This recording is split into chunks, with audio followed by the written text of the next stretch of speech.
As an online coach for over 9 years, I'm going to run through some things you do and some things you don't need to be successful. Now, obviously, these are all a bit generic because some of you might need slightly different things, but depending on your health, your hormones, your current kind of ability. You do not need a new activewear set. Now, I hate to say it because we all feel good in a new activewear set. What you do need is comfortable and efficient activewear. As someone that loves an aesthetic honor or like pretty little matching set, but as someone that also does a lot of running, high intensity exercise, has larger boobs, trust me when I say I want to look aesthetic and pretty in the gym. That is not what actually is comfortable, what actually feels good. I spend the entire session worrying about a nip slip. It's not worth it. You need activewear that is functional for your fitness and what you're doing. If you're a larger busted woman, you need a proper sports bra. If you're someone that doesn't feel good in shorts, I wouldn't wear shorts to start with. Get yourself feeling good in the shorts next and then wear the shorts. You need stuff you feel comfortable in, confident in. You do not want to be spending the whole time exercising, worrying about your outfit. That is the least of your worries. So comfortable and efficient over necessarily aesthetic and sexy. Unless you're an influencer and you need it to look pretty, even then, I'd argue that as an online fitness coach, I should be looking pretty, but I will always choose being comfortable and efficient in my workout. Number 2, you do not need a de-bloater, a hormone reset supplement.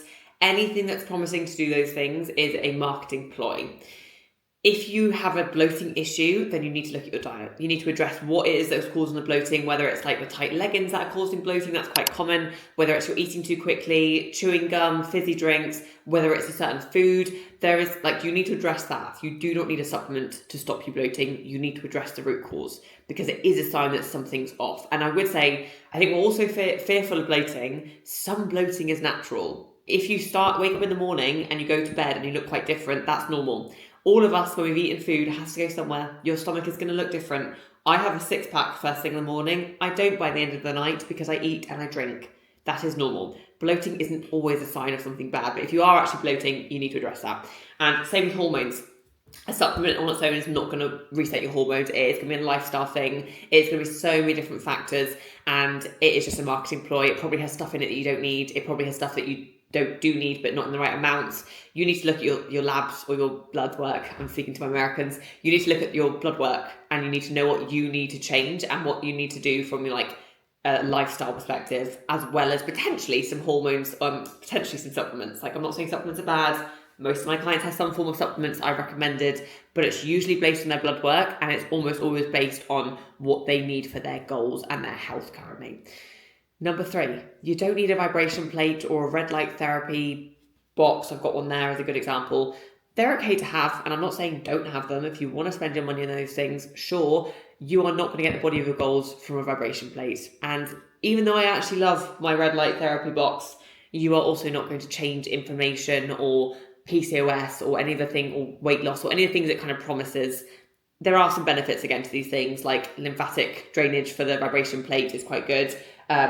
Inflammation, not a bad thing. I like the skin benefits. That's all fine, but you don't need those things. What you need is more sleep, more water, and probably more protein. That is going to do more for your lymphatic system and more for your recovery and more for your inflammation than that or a vibration plate ever is. And those things, technically you pay for protein and technically you pay for water, but they're free. You can just sleep more. That is free. And I know that's not always in our control.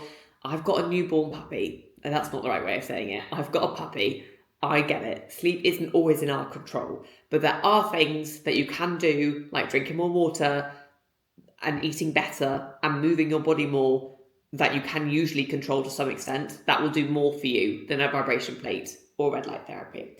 I knew I was going to forget which number I'm at. I've already forgotten what number I'm at, but oh well.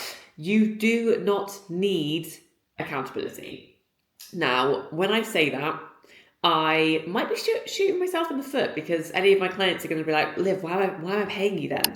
Why am I paying you money each month if I don't need accountability? You don't need accountability, but you do need awareness. And awareness is so vital because awareness is you reflecting. Now, the reason that you might need some accountability is because most of us are not very aware. We are very lenient on ourselves, or we are too hard on ourselves. It goes one or two ways. But most of us do not have the right levels of awareness. So that's when you need structure, and you might need some accountability. I'm not saying don't have accountability. I actually think accountability can be very helpful, but you don't have to.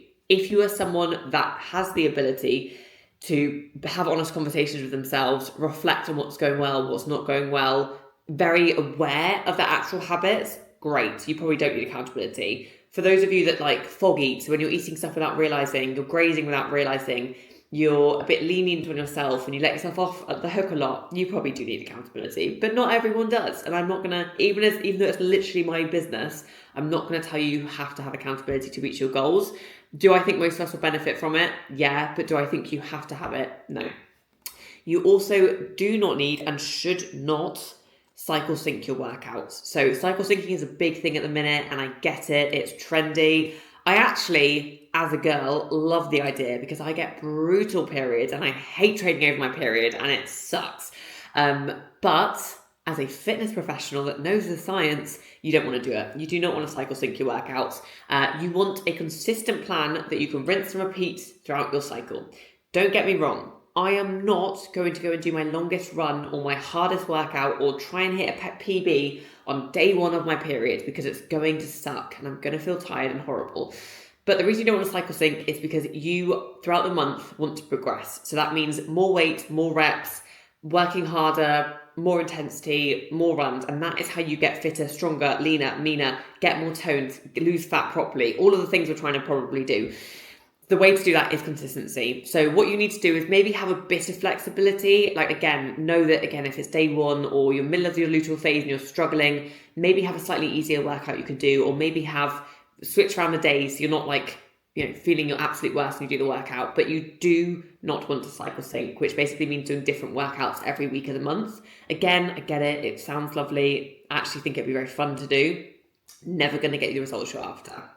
And finally, you do not want to compare. What you want to do is be inspired. So you do not want to be on social media comparing yourself to a stick-thin 21-year-old who has had abs her whole life and has never had to worry about being overweight. If you are in your 40s and you're struggling with perimenopause and you've got 3 children and a demanding job, because you're going to feel terrible. You do not want to compare yourself to anyone that makes you feel like you are not good enough, that you are not worthy, that there's something wrong with you, that you're not trying hard enough. You want your social media to be inspiring. You want people that get it, people that aren't judgy, people that lift you up and make you feel good.